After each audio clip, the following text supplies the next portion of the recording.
According to cognitive science, the analytical conscious mind, the ego persona, what you refer to as you, is located within the cerebral cortex, which covers the front of the frontal lobe of the brain. This part of the brain is known as the prefrontal cortex, PFC.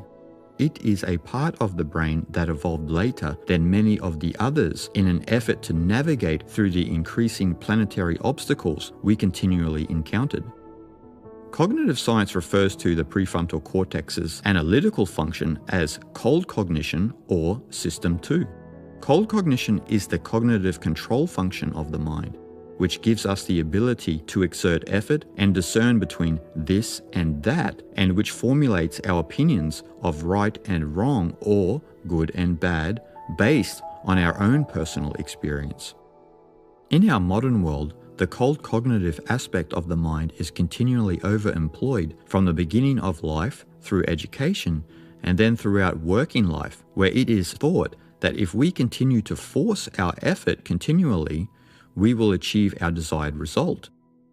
But as we all surely know, this is hardly ever achieved because our focus is constantly distracted by the bombardment of external stimuli.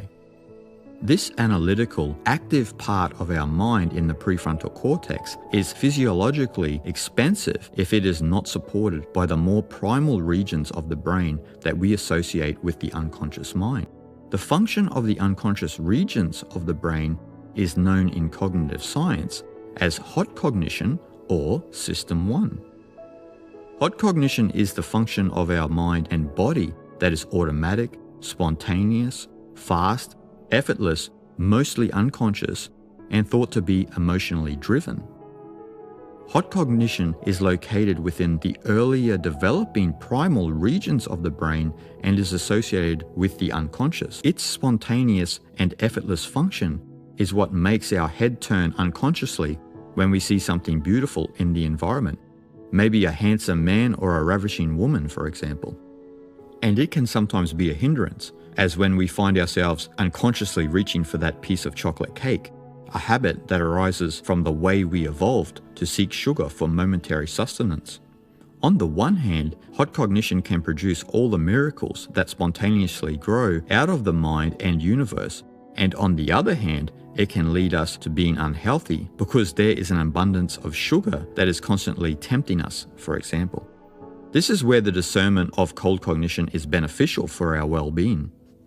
The positive aspect of hot cognition is what drives those unconscious, spontaneous miracles achieved by many sports people.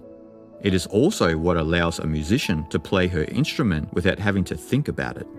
It is what allows artists, no matter whether they are painters, writers, musicians, gardeners, or athletes, to express the unconscious wisdom of the universe that lays dormant within our hot cognition.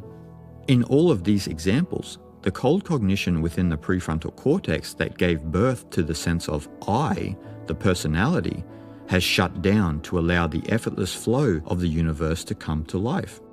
But we tend to think of ourselves as an I in the mind, separate from our body, and many of our philosophies and religions reflect this perspective.